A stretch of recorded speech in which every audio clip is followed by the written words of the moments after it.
Hello, dear students. We are in the series of tense and exception, and this is part 17. And in this part, we will study present perfect continuous tense. Perfect continuous tense. आपको पता है कि indefinite, continuous, perfect continuous tense. Indefinite का मतलब not certain. Continuous means progressive और incomplete. Perfect का मतलब complete. आप देख सकते हैं यहाँ दो टेंस परफेक्ट और कंटिन्यूस दोनों मिला हुआ है। परफेक्ट का मतलब कंप्लीट और कंटिन्यूस की मीनिंग है इनकम्प्लीट या प्रोग्रेसिव। मतलब कोई भी काम का कुछ हिस्सा मुकम्मल हो चुका है और बाकी हिस्सा अभी भी चल रहा है।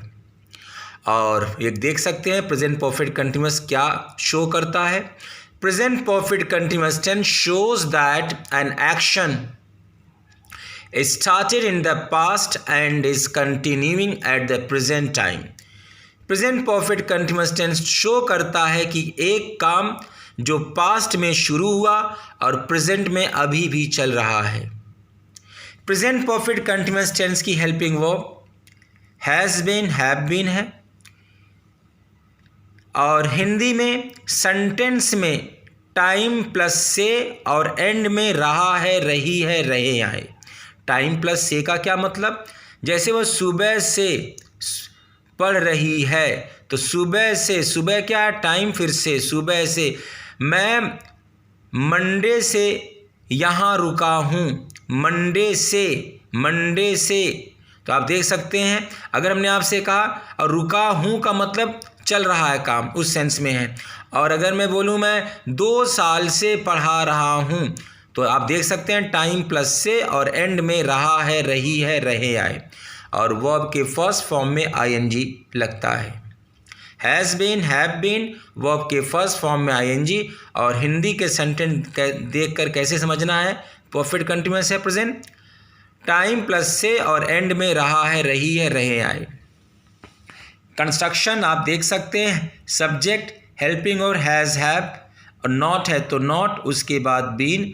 क्योंकि पहले भी मैंने बताया है अगर किसी भी टेंस में हेल्पिंग वर्ब के 2 या 2 से ज़्यादा टुकड़े हैं तो फर्स्ट पार्ट के बाद नॉट आएगा। अगर आता है नॉट, उसके बाद फिर सेकंड या थर्ड पार्ट लिखेंगे। तो has, have plus not then been.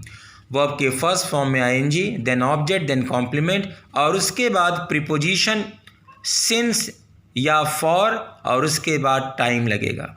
Preposition since and for ये एक खास पॉइंट है जो हम लोग को इस टेंस में पढ़ना है। उसके बाद टाइम।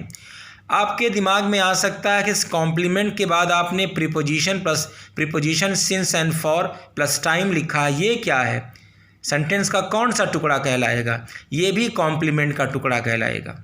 ये भी कॉम्प्लीमेंट ही है। कौन? Preposition since and for plus time. एक बार फिर से देख लीजिए।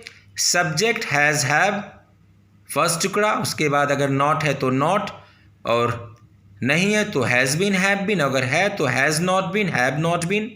वर्ब के फर्स्ट फॉर्म में ING, then object, then complement, और उसके बाद प्रीपोजिशन सिंस एंड फॉर, उसके बाद time. Guys preposition since for plus time ये भी कॉम्प्लीमेंट ही है, ऑब्जेक्ट नहीं है। और हैज़ सिंगुलर सब्जेक्ट के साथ यूज़ होगा, हैव प्लूरल सब्जेक्ट के साथ यूज़ होगा। Already I have taught you. वह 2 घंटे से रो रही है। अगर सिर्फ ये होता वो रो रही है तो शी इज़ वीपिंग आप लिखते, लेकिन वो 2 घंटे से रो रही है तो 2 घंटे का रोने का काम हो चुका है और अभी भी वो काम चल रहा है, तो प्रेजेंट परफेक्ट कंटिन्यूअस टेंस है। She has been weeping for 2 hours। मैं सुबह से तुम्हें समझा रहा हूँ। I have been making you understand since morning. I have been आप देख सकते हैं सब्जेक्ट सिंगुलर है तो शी के साथ हैज़ आया और आई के साथ हैव लगता है। I have been making you understand since morning.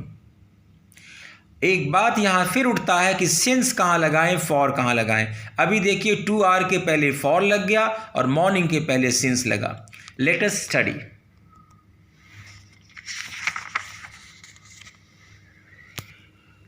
Preposition since and for का यूज़ कैसे करें। सबसे पहले सिंस। सिंस कब यूज़ होगा? सर्टेन टाइम, जिसे हम लोग नेम ऑफ टाइम बोलते हैं। इसीलिए यहाँ कंस्ट्रक्शन में मैंने लिखा है सिंस प्लस सर्टेन टाइम या name of time. Certain time निश्चित समय के लिए सिंस और अनिश्चित समय के लिए फॉर। तो सर्टेन टाइम का मतलब नेम ऑफ टाइम। अब ये सवाल उठा कि नेम ऑफ टाइम या सर्टेन टाइम कौन है? नेम ऑफ ओ क्लॉक, जैसे 2 o'clock, 3 o'clock, 4 o'clock, 8 o'clock, सब के पहले सिंस। नेम ऑफ डे, 7 दिन है, Monday, Tuesday, Wednesday, Thursday, Friday, Saturday, 7 दिनों के पहले नेम ऑफ डे क्या लगाएंगे? Since. Name of month, 12 months हैं, जनवरी, फरवरी, मार्च, अप्रैल, मई, जून, सभी महीनों के नाम के पहले क्या लगेगा? सिंस। और नेम ऑफ सेंचुरी, जैसे 2001, 2002, 1919, ये सब के सब सेंचुरी के पहले क्या लगेगा? सिंस। इसके अलावा बीता हुआ कल, यस्टरडे के पहले भी सिंस, मॉर्निंग और इवनिंग के पहले भी सिंस, और लास्ट आवर, पिछला घंटा, पिछला दिन, पिछला सप्ताह, पिछला महीना, पिछला साल, इन सब के पहले भी सिंस लगेगा। Last hour, last day, last week, last month, last year, सब के लिए क्या लगाएंगे? Since. You can say example, मैं पिछले 1 सप्ताह से यात्रा कर रहा हूँ। I have been travelling since last 1 week. कल से बारिश हो रही है। It has been raining since yesterday. आप देख सकते हैं बीते हुए कल के लिए यस्टरडे और आने वाले कल के लिए टुमारो, और टुमारो के पहले फॉर लगेगा और यस्टरडे के पहले सिंस लगेगा। तुम सुबह से टीवी देख रहे हो। You have been watching TV since morning. मैं 1995 से पढ़ा रहा हूँ। I have been teaching since 1995। I have been teaching since 1995। आप देख सकते हैं, मैं एक बार फिर से आपको बता दे रहा हूँ, नेम ऑफ ओ क्लॉक, जितने भी ओ क्लॉक हैं, 2 o'clock, 3 o'clock, सब के पहले क्या लगेगा? सिंस। नेम ऑफ डे, 7 दिन के नाम हैं, सबके पहले since. Name of months, name of century, yesterday, morning, evening, last hour, last day, last month, last year, इन सब के पहले क्या लगाएंगे? सिंस। और इनके एग्जाम्पल भी मैंने पढ़ दिए। अब ये जानना है कि फॉर का यूज़ कैसे करें। अनसर्टेन टाइम, यहाँ एक एग्जाम्पल और भी है सिंस का। हम तुम्हें शाम 4 बजे से ढूंढ रहे हैं। We have been searching you since 4 o'clock in the evening. We have been searching you since 4 o'clock in the evening. अब आप देख सकते हैं फॉर का यूज़। फॉर का यूज़ कब होगा? अनसर्टेन टाइम या नंबर ऑफ टाइम के लिए। अनसर्टेन टाइम, अनिश्चित समय या number of time. Number, name, देखिए नेम ऑफ टाइम के लिए सिंस, नेम ऑफ टाइम को क्या बोलते हैं? Uncertain time. और नंबर ऑफ टाइम के लिए फॉर, नंबर ऑफ टाइम को क्या बोलते हैं? Uncertain time. देख सकते हैं नंबर ऑफ आवर, 2 घंटे, 4 घंटे, 2 hour, 4 hour, 3 hour, 5 hours, 2 दिन, 4 दिन, 5 दिन, 10 दिन, 2 days, 3 days, 5 days, 6 days, 100 days। Name of months, 2 months, 3 months, 5 months, 8 months, 10 months, 11 months। और नंबर ऑफ ईयर्स के लिए 2 years, 3 years, 4 years। आप देख सकते हैं number of hour, number of day, number of month, number of year के लिए क्या लगाएंगे? उसके पहले फॉर। और टुमारो के पहले आने वाले कल के लिए भी क्या लगाएंगे? फॉर। गाइज फिर से एक बार देख लीजिए, नेम ऑफ टाइम या नेम ऑफ टाइम जिसे सर्टेन टाइम बोलते हैं, उसके पहले क्या लगेगा? सिंस। और नंबर ऑफ टाइम जिसे अनसर्टेन टाइम बोलते हैं, उसके पहले क्या लगाएंगे? फॉर। और टुमारो के लिए भी क्या लगाएंगे? टुमारो के लिए फॉर। तो आप मुझे 2 घंटे से परेशान कर रहे हैं। 2 घंटा या number of time, number of hour. आप मुझे 2 घंटे से परेशान कर रहे हैं। You have been disturbing me for 2 hours। हम 3 साल से उसका साथ दे रहे हैं। We have been supporting him for 3 years। आप देख सकते हैं नंबर ऑफ ईयर्स है, फॉर लगेगा। लोग कई साल से यहाँ संघर्ष कर रहे हैं। People have been struggling here for many years, कई साल के पहले क्या लगा फॉर। आप 2 दिन से क्या कर रहे हैं, यह इंटरोगेटिव में आ गया है। What have you been doing for 2 days, आप 2 दिन से क्या कर रहे हैं। What have you been doing for 2 days। आप देख सकते हैं अगर जैसे इंटरोगेटिव में अगर कोई टेंस यूज़ हो रहा है और उस टेंस का हेल्पिंग वर्ब 2 या मोर देन 2 पार्ट्स हैं, पहले भी पढ़ाया है, तो फर्स्ट पार्ट सब्जेक्ट के पहले आएगा और second and third part subject के बाद आएंगे। What have you been doing for 2 days। Interrogative verbal type WH type के होते हैं, आपको पता होना चाहिए, already I have taught you. Verbal type का मतलब सेंटेंस की शुरुआत हेल्पिंग वर्ब से, WH टाइप का मतलब सेंटेंस की शुरुआत क्वेश्चन वर्ड से। क्या वह सुबह से ताने मार रही है, आप देख सकते हैं क्या से शुरू हो रहा है, हेल्पिंग वर्ब से शुरू हो रहा है, verbal type. Has she been taunting since morning, क्या आप 2 घंटे से हिचकिचा रहे हैं। Have you been hesitating for 2 hours, ये दोनों ही सेंटेंस वर्बल टाइप है। वह सुबह 7 बजे से क्यों फालतू बातें कर रही है, अब आप ये WH टाइप में चले गए हैं। वह सुबह 7 बजे से क्यों फालतू बातें कर रहा है। Why has he been talking nonsense since 7 o'clock in the morning, question marks के बाद। Why has he been talking nonsense since 7 o'clock in the morning। Guys आपने अभी तक क्या सीखा, perfect present perfect continuous tense की शुरुआत पास्ट में होती है और कुछ हिस्सा मुकम्मल होने के बाद वो प्रेजेंट में भी कंटिन्यू रहता है। और हैज़ बीन हैव बीन इसकी हेल्पिंग वर्ब है, वर्ब के फर्स्ट फॉर्म में ING है। सिंस एंड फॉर का use, preposition since and for का यूज़ होता है। सिंस का यूज़ कब होता है, नेम ऑफ टाइम या सर्टेन टाइम के लिए, और फॉर का यूज़ कब करेंगे, नंबर ऑफ टाइम या uncertain time.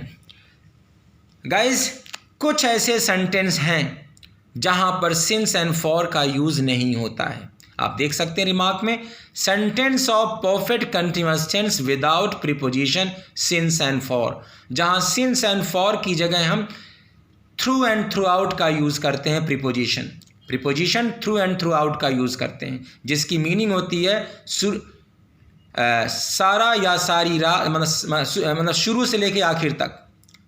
Through and through out की मीनिंग होती है शुरू से लेकर आखिर तक, उस सेंस में ये प्रीपोजिशन यूज होता है। वह सारी रात रोती रही। She has been weeping through night या थ्रू आउट नाइट, आप देख सकते हैं यहाँ सिंस एंड फॉर का यूज़ नहीं है, और लेकिन फिर भी ये प्रेजेंट परफेक्ट कंटीन्यूअस टेंस है। शुरू से लेके आखिर तक, ये ऐसा प्रीपोजिशन है शुरू से लेके आखिर, मतलब पूरी रात, सारी रात। तो she has been weeping through या थ्रू आउट नाइट। बोलने को आप ये भी बोल सकते हैं she has been weeping whole night, but whole night में होल प्रीपोजिशन नहीं है, वो एडजेक्टिव है। Subject plus helping verb, has been, have been, then verb के फर्स्ट फॉर्म में ING, then object, then complement, then preposition, through and throughout, उसके बाद noun. ये through and through out plus noun, ये भी complement है। हम सारी यात्रा मनोरंजन लेते रहे। हम सारी यात्रा मनोरंजन लेते रहे।